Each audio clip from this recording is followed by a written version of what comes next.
भगवान श्री राम ने भी रखा था ये व्रत। जाने विजया एकादशी व्रत की कथा। मान्यता है कि विजया एकादशी व्रत भगवान श्री राम ने भी किया था। जानिए इस व्रत की पौराणिक कथा हिंदी में। यहाँ एक समय देवर्षि नारद जी ने जगत पिता ब्रह्मा जी से फाल्गुन मास के कृष्ण पक्ष की एकादशी का विधान पूछा। तब ब्रह्मा जी ने बताया कि विजया एकादशी का व्रत पुराने और नए पापों का नाश कर देता है। ये एकादशी समस्त मनुष्यों को विजय प्रदान करती है। त्रेता युग में मर्यादा पुरुषोत्तम श्री रामचंद्र जी को जब 14 वर्ष का वनवास हो गया, तब वे श्री लक्ष्मण तथा सीता जी सहित पंचवटी में निवास करने लगे।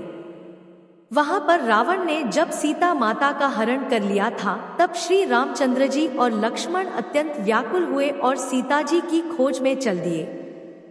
घूमते घूमते जब वे मरणासन्न जटायु के पास पहुंचे तो जटायु उन्हें सीता जी का वृत्तांत सुनाकर स्वर्गलोक चला गया। कुछ आगे जाकर उनकी मुलाकात सुग्रीव से हुई और उन्होंने बाली का वध किया। हनुमान जी ने लंका में जाकर सीता जी का पता लगाया और उनसे श्री रामचंद्र जी और सुग्रीव की मित्रता का वर्णन किया। वहां से लौटकर हनुमान जी ने भगवान राम के पास आकर सब समाचार कहे। श्री रामचंद्र जी ने वानर सेना समेत लंका को प्रस्थान किया।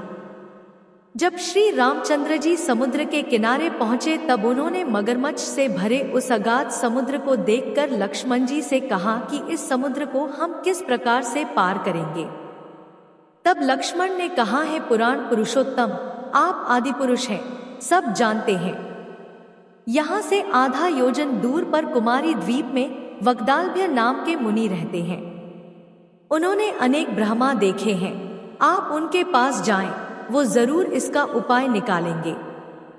लक्ष्मण जी के इस प्रकार के वचन सुनकर श्री रामचंद्र जी वग्दालभ्य ऋषि के पास गए और उनको प्रणाम करके बैठ गए।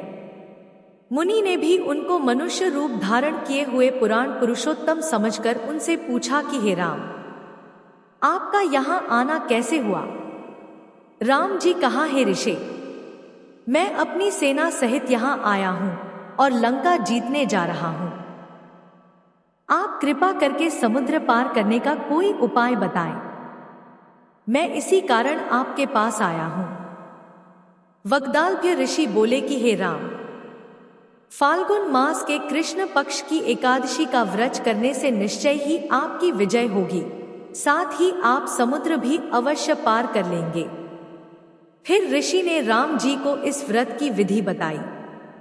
उन्होंने कहा कि दशमी के दिन स्वर्ण, चांदी, तांबा या मिट्टी का एक घड़ा बनाएं।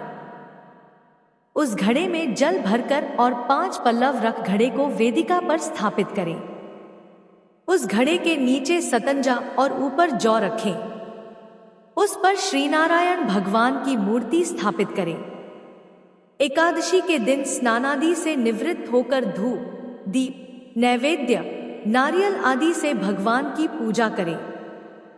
इसके बाद घड़े के सामने बैठकर पूरा दिन व्यतीत करें और रात्रि भर जागरण करें।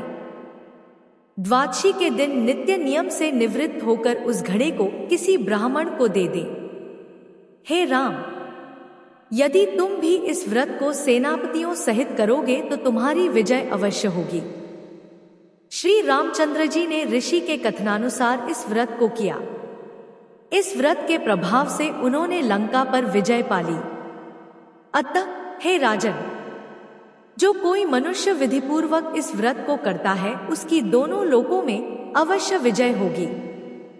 श्री ब्रह्मा जी ने नारद जी से कहा था कि हे पुत्र, जो कोई इस व्रत के महात्म्य को पढ़ता या सुनता है, उसको वाजपेय यज्ञ का फल प्राप्त होता है। धर्मराज युधिष्ठिर बोले, हे जनार्दन, फाल्गुन मास के कृष्ण पक्ष की एकादशी का क्या नाम है तथा उसकी विधि क्या है? कृपा करके आप मुझे बताइए। श्री भगवान बोले, हे राजन, फाल्गुन मास के कृष्ण पक्ष की एकादशी का नाम विजया एकादशी है। इसके व्रत के प्रभाव से मनुष्य को विजय प्राप्त होती है। यह सब व्रतों से उत्तम व्रत है। इस विजया एकादशी के महात्म्य के श्रवण व पठन से समस्त पाप नाश को प्राप्त हो जाते हैं। एक समय देवर्षि नारद जी ने जगत पिता ब्रह्मा जी से कहा, महाराज, आप मुझसे फाल्गुन मास के कृष्ण पक्ष की एकादशी विधान कहिए।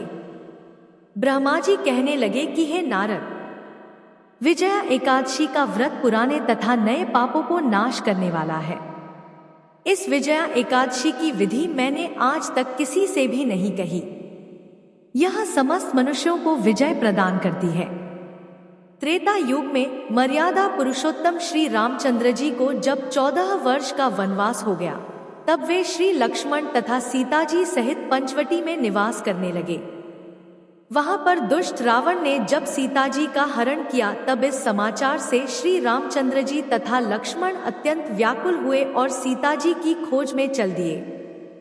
घूमते घूमते जब वे मरणासन्न जटायु के पास पहुंचे, तो जटायु उन्हें सीता जी का वृत्तांत सुनाकर स्वर्गलोक चला गया। कुछ आगे जाकर उनकी सुग्रीव से मित्रता हुई और बाली का वध किया। हनुमान जी ने लंका में जाकर सीता जी का पता लगाया और उनसे श्री रामचंद्र जी और सुग्रीव की मित्रता का वर्णन किया। वहां से लौटकर हनुमान जी ने भगवान राम के पास आकर सब समाचार कहे। श्री रामचंद्र जी ने वानर सेना सहित सुग्रीव की संपत्ति से लंका को प्रस्थान किया। जब श्री रामचंद्र जी समुद्र से किनारे पहुंचे, तब उन्होंने मगरमच्छ आदि से युक्त उस अगाध समुद्र को देखकर लक्ष्मण जी से कहा कि इस समुद्र को हम किस प्रकार से पार करेंगे। श्री लक्ष्मण ने कहा, हे पुराण पुरुषोत्तम, आप आदि पुरुष हैं, सब कुछ जानते हैं। यहाँ से आधा योजन दूर पर कुमारी द्वीप में वग्दालभ्य नाम के मुनि रहते हैं। उन्होंने अनेक ब्रह्मा देखे हैं, आप उनके पास जाकर इसका उपाय पूछिए। लक्ष्मण जी के इस प्रकार के वचन सुनकर श्री रामचंद्र जी वग्दालभ्य ऋषि के पास गए और उनको प्रमाण करके बैठ गए। मुनि ने भी उनको मनुष्य रूप धारण किए हुए पुराण पुरुषोत्तम समझकर उनसे पूछा कि हे राम, आपका आना कैसे हुआ। रामचंद्र जी कहने लगे कि हे ऋषि, मैं अपने और राक्षसों को जीतने के लिए लंका जा रहा हूं। आप कृपा करके समुद्र पार करने का कोई उपाय बतलाइए। मैं इसी कारण आपके पास आया हूं। वग्दालभ्य ऋषि बोले कि हे राम, फाल्गुन मास के कृष्ण पक्ष की एकादशी का उत्तम व्रत करने से निश्चय ही आपकी विजय होगी, साथ ही आप समुद्र भी अवश्य पार कर लेंगे। इस व्रत की विधि यह है कि दशमी के दिन स्वर्ण, चांदी, तांबा या मिट्टी का एक घड़ा बनाएं। उस घड़े को जल से भरकर तथा 5 पल्लव रख वेदिका पर स्थापित करें। उस घड़े के नीचे सतंजा और ऊपर जौ रखें। उस पर श्रीनारायण भगवान की स्वर्ण की मूर्ति स्थापित करें। एकादशी के दिन स्नानादि से निवृत्त होकर धूप, दीप, नैवेद्य, नारियल आदि से भगवान की पूजा करें। तत्पश्चात घड़े के सामने बैठकर दिन व्यतीत करें और रात्रि को भी उसी प्रकार बैठे रहकर जागरण करें। द्वादशी के दिन नित्य नियम से निवृत्त होकर उस घड़े को ब्राह्मण को दे दें। हे राम, यदि तुम भी इस व्रत को सेनापतियों सहित करोगे तो तुम्हारी विजय अवश्य होगी। श्री रामचंद्र जी ने ऋषि के कथनानुसार इस व्रत को किया और इसके प्रभाव से दैत्यों पर विजय पाई। अतः हे राजन, जो कोई मनुष्य विधिपूर्वक इस व्रत को करेगा, दोनों लोकों में उसकी अवश्य विजय होगी। श्री ब्रह्मा जी ने नारद जी से कहा था कि हे पुत्र, जो कोई इस व्रत के महात्म्य को पढ़ता या सुनता है, उसको वाजपेय यज्ञ का फल प्राप्त होता है।